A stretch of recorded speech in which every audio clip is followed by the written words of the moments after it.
following the haptic course, if you're following the haptic intelligence course, or if you work with me at the weekend, you might be aware of how the outer edge of things helps release a width across the pelvis that takes the strain off the sacrolumbar junction, so you don't have to lift your back. Quite often what happens when we take weight forwards is we lift to take the weight off the foot, which doesn't really work. Well, it does, but it's not very nice for the spine. So if you can find a sort of a spacious relationship inside the pelvis from how the outer edge of the foot comes down, then the ball of the foot coming down will take that support further up and allow you to feel supported in space in the middle. So when we can find these sort of relationships between how the foot goes down and how the soft stuff of the body at the front can be supported away from the ground on the inside, not lifted by the back, then we have somewhere for the spine to rest. Actually, starting, if you're holding yourself up with your spine, there's no reason for the touch and the core responses to be involved in your support. So, that's the main thing that confuses people about trying to find these relaxed relationships to earth and contact. Is the contact itself, the relationship itself, is where the activity is, and the responses are strong, but they're not done in the same way that they need to be done if you lift, if you hold yourself up. So, what was I saying? Oh yes, looking for relationships. So we're going to take some weight through the front of the foot. I'm fond of saying your foot is this part, the paw. The heel is less. It's less of a foot really. It's more the place that you rest, like you would if it was your hind leg still. It's a place of rest. But right at this moment, I'm with the ball of my foot. So. The inner touch, the sort of in and from the same sort of area, there's a feeling of the middle of the back feeling supported in a kind of more flattened out state. Ideally we need both. So the inner touch of the foot is the basic central support, and then as that widens, then the space within can widen as well, and we get a sense of resting a little more extended. Hard work, and particularly hard work for me on this leg. This was the side that I prolapsed the disc, so I actually have kind of a muscle missing in my calf because of nerve damage. But nonetheless, the work, as intense as it is for me on this side, the work is in organising the structure so that it is the touch and the support through the bones that supports me. And when that happens, the core of the body tends to get involved rather than the superficial holding patterns. Anyway, where was I? I think I took a little an aside because my leg was tired. The thing that sort of brings the whole of the body into support, because you're kind of using that touch to be supported into the space behind you, which includes the sole of the foot. So inner foot, outer foot, looking for feeling like I can rest over those points of touch. I'm playing with the solar plexus, so I'll get a flexion response as I'm with my downward touch. I'll start to get more space as I widen, and then as the heel extends away from things, the whole of the body has to open up to accommodate the expansion of my touch. And then the posture develops, not because I'm holding more, but because I'm releasing more towards the center of things as I expand out in space. The limbs are not an additional part of. You don't need to add the limbs, if you know what I mean. It's not like we're balancing and then lifting limbs. When we've got this sort of central support feeling, from the touch, big toe, little toe, heel. You could do it the other way around, like walking. You could start with the heel, find space from the outer touch. I'm more with my pelvis now. And then as the ball of the foot goes down, find more support from the inside, It could work like that. It doesn't really matter. As long as you sort of build support up in this sort of three-part way, then you should gain some benefit. But what I was saying was the limb coming up isn't something you do on top of the support. I'll show you what I mean. Most people will start by lifting a limb, which sort of leaves the job of carrying the limb with the local joint, or worse, with the spine. The limb coming up needs to be a function of putting the weight down. So basically the limb that is in the air needs to be given to the touch of the ground. And there's a sort of gathered in feeling that gets you to do that. And then when you give to that touch of the ground to feel supported along the front line of the body, then with the release of the breath, it's the spine behind the heart that is the place that is kind of landing through the body to the ground. And then the body expanding out from that means you can rest into space through your own tissue. It feels like a relationship to space. It feels like I'm sort of leaning into the space all around my limbs, rather than lifting the weight of the leg on top of the balance. The opening of the leg away from the central axis is what extends me, As I give the weight of the lifted limb to the touch, and as I use my touch to find support along the front of the body, then if I leave this limb bent, I have to work too hard. Whereas if I expand out from the spine, then the opening out allows me to sort of feel more relaxed in space. Same with the arm. I don't lift the arm, but if I thread through space from my fingers, from the releasing spine behind the heart, then I get a sense of floating and threading through space as a result of the release of the breath. So that was a sort of hardcore balance. Have a little go with standing. So the weight of the limb that's coming up isn't something you lift up, because that will pull you down. The weight of the limb coming up, this one, is because it's being put down through the touch. So there's a sort of a gathered in feeling, like you're picking up with the foot rather than picking the leg up. Yeah? You're picking up with your foot, like it's a functional thing. So the weight of the limb that's coming up is given down to the standing foot, and the standing foot needs to support inside the body. And it goes with breathing. You might notice every time I tend to sigh every time I engage, because you get the core responsiveness a little more with the release of the breath in relationship to touch. So the foot goes down, inner, outer, and heel, and because of it, I'm getting different kinds of support along the front of the spine. Meanwhile, this limb that is coming up is being given to the standing foot. I'm not lifting this limb, which would pull me down.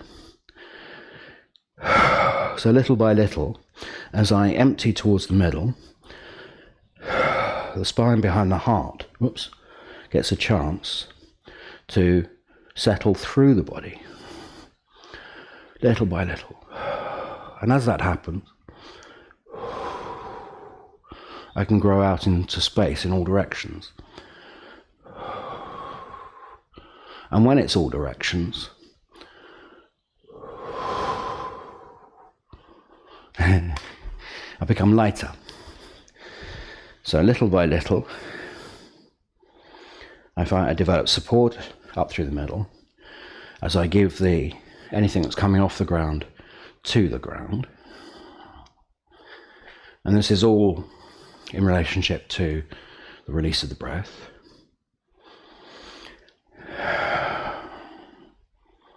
So I'll try a different leg extension.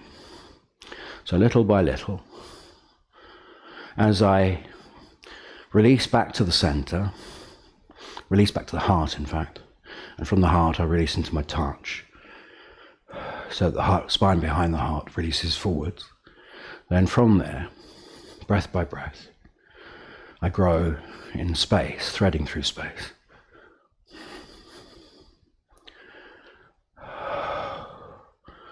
You can see when I'm flying, and you can see when I'm holding against the balance. When I'm flying, there's no sense of needing to balance. When I'm trying to balance, it's because I'm not in my center. I'm being pulled off in one direction by something that I'm doing. And usually it's a reaching away from myself or holding myself in. But if I can keep the expansion from the center, from the heart, universally equal in all directions, then I go nowhere. I get to let go back to my center as I release in space. I get to let go of the spine, so I land on my base, little by little. Okay? That should cover it. Hope that was useful, Barbara, and anyone else that was interested in standing balances. Yes. So just want to say a little something about my online course that's coming up. I'm really excited. I'm getting a lot of inquiries. I think I've tapped into something that people are really looking for. The Haptic Intelligence course is really has been amazing. It's really helped me get very clear about the specifics of relationships between how we engage with our touch, the different qualities of touch, the different directions of, or rather the different ways of supporting ourselves from our touch, and how every part of the body responds to that. And yes, it's a must for anyone out there that's into body work of any kind, really, because it's a paradigm, it's a game changer, really is. And yeah, it's going amazingly. And I became clear about what these series are about. It's the same stuff that I normally work with, but I'm zeroing in on each of the fundamental conditions that leads to the outcome that we're looking for. The next live and interactive online series I will be doing for dedicated teachers, body workers, or anyone that's fully immersed in their yoga journey, will be the Proprioceptive Intelligence Series. And proprioception is about knowing where we are in space, and my particular thing is around how we relate to space on a physical level. We know that we are touching the ground, but it takes the Haptic Intelligence course takes you into how you're actually relating to that, how you're actually engaging with it and relating to it. And it's not dissimilar with space. It seems a bit vague for people because you can't directly feel contact, but we have this part of our nervous system called proprioception that deals with where we are in space, where things are in relationship to each other. And it's a broader sense than that. It also deals with gravity and pressure within joints, all that sort of thing. It's an important part of our sensory perception, and when we are practicing our yoga, quite often we are more in the grosser sensory perceptions of the efforts that we're engaging with and how we're holding ourselves up, for example, which is what most people would think of in terms of how to balance. When we can engage with our space in appropriate ways, then there's a whole new level of support that is available. And that's what the Proprioceptive Intelligence course is going to be about. Similar sort of idea as the Haptic Intelligence, in that it's about how we engage with the thing, but more specifically how each part of the body responds to that, so that we can map out confluent patterns of support from the way that we meet space. It's going to be fantastic. There's a limited number of people that can be online at any one time when I do the live course, but I'm going to open it up because if you join, you will get access to the live course on the night if you're one of the first 20 or so to register. But if you miss it, it doesn't matter. If you can't do Thursday evenings, it doesn't matter, because you can catch up on the recordings. Probably by the end of the day after. It takes a while to put the tech together, but the evening the day after, it's usually up, along with a bit of a description of what's going on that particular session. And the reason it doesn't make a lot of difference really is because I offer half-hour one-to-one sessions with every participant, everyone that joins, and you get to book that in at your convenience, whenever you like. So half a dozen one, six of the other, So if you want to join this, drop me a line. I'm giving priority of place to those that have already expressed an interest. And then whatever remaining places for the live course there are, I shall make available. And the way this will run, it will begin in December. There'll be an introductory workshop, because it seems to happen every time. I seem to need space for an introductory kind of overview workshop where people get the general idea, and then 6 weekly sessions going into specific details of the content of that course. So there will be a introductory session in December, and then I will do the course proper.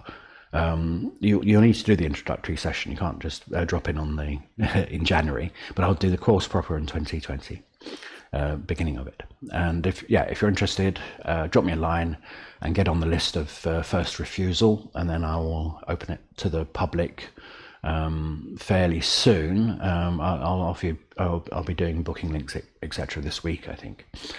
Okay, apart from that, if you want to come and work with me in person, do so. The next opportunity will be the Friday the 22nd in Midhurst, which is near Guildford. I'm doing a late morning workshop there, 11 till 2, and it's hosted by the lovely Louisa Birtwell, who's one of my long-term students.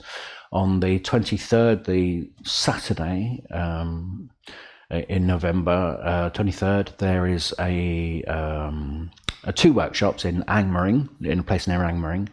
One in the morning, one in the afternoon. You can book for both and make it a full day, sort of 6-hour workshop, or you could do one or the other.